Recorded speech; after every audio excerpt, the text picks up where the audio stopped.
And call it the ABCs of vitamins, which ones you need, which ones you don't, and how to make sure you aren't taking too many. Serving all of San Diego, this is your Fox 5 News. All right, and today it's time for Food is Medicine, and we're breaking down the ABCs of vitamins. Big question is, could you be actually overdosing on something that's good for you? So Christa, Orecchio, clinical nutritionist and Whole Journey founder, you're here to help us out.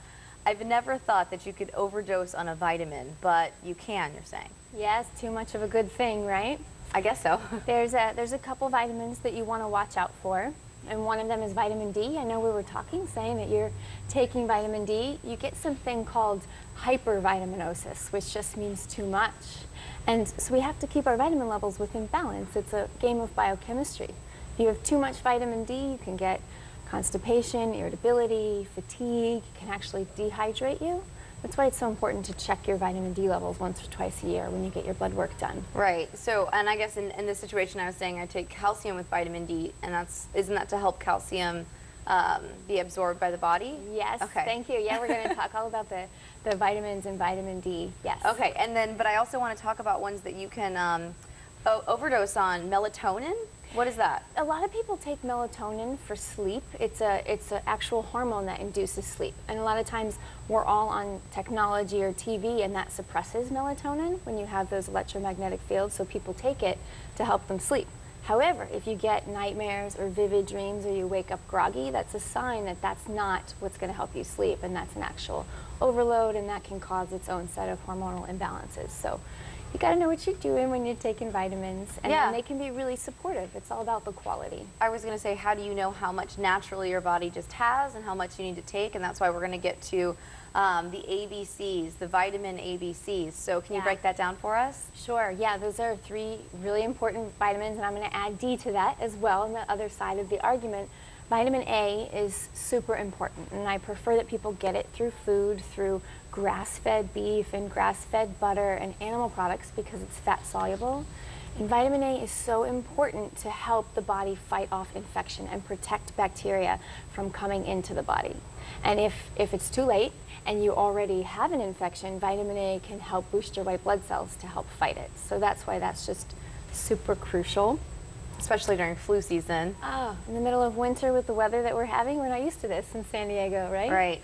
Yes, and then B vitamins. And so here we've got a liquid B vitamin, which I love because the body doesn't have to process it, and that B vitamins will change your life. They have changed my life. They are for boosting mood and energy levels and nervous system function. So everybody feels the difference when you take enough B vitamins, and there's a lot of stress out there, so we can get depleted, so we need to put back what the body uses. Would you recommend, is it a B12, or is there a certain number that people should be looking for? I recommend a B complex, yeah. Okay.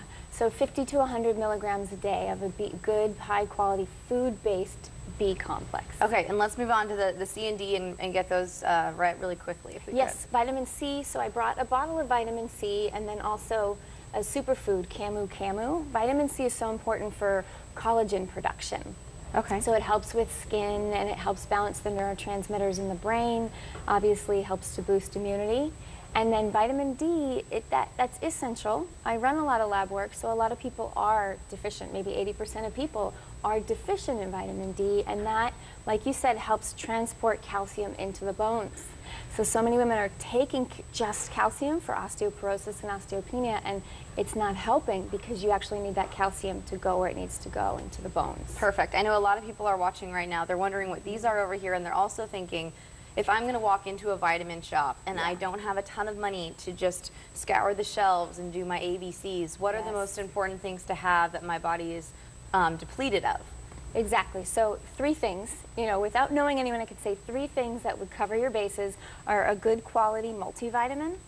So it has to be food-based, and I love New Chapter, I love Garden of Life, and they have really everything that you need, your multivitamin, multi-mineral, from A to D, and all the other things in here. So you want to take a good quality multi.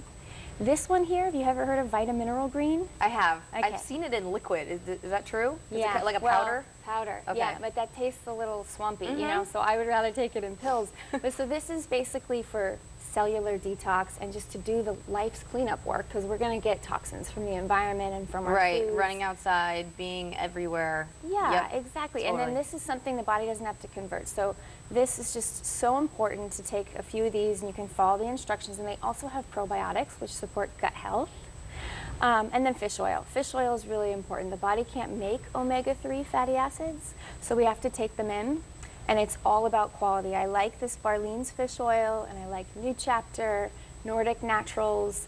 The idea is you want it to be as it's found in nature, so they don't have to manipulate it so that the body can use it. Right. You see this dark color here? Most fish oil looks pale yellow. That is because they had to pull out so much of the metals and molecularly distill it. So this is so much more potent because it's that dark color. It has all the antioxidants. So way more bang for your buck in terms of nutrition for your body. Is there a certain vitamin, something on the shelves that we should look for that maybe has a filler or something that is an additive that we shouldn't take and we should stay clear away from? Thank you for asking that question. There are a lot of fillers or excipients, and you should never buy any fish oil that is supplemented with soybean oil mixed in with that. And then one thing that I really like my clients to avoid is magnesium stearate. A lot of people, that's in the other ingredients list, and that's an oil that they use to lubricate the machines to actually make the supplements. And so how do you know how high they're heating it up and how old that oil is? So you have to trust the company and the brand. So otherwise it can be a fractionated oil or a broken fat that's going into your vitamin. And then you're just giving your liver something to process. And wasting your money. Wasting your money. You're pretty expensive urine, right? Thank you so much for breaking all this down for us. That's great information. And to get in touch with Christa Orecchio at The Whole Journey. Her practice is located in Encinitas, and you can also visit her blog. We've linked all of it to our website. You just have to click on the Scene On tab. Raul, you got your ABCs all down. I'm taking my notes over here, ladies. Thank you.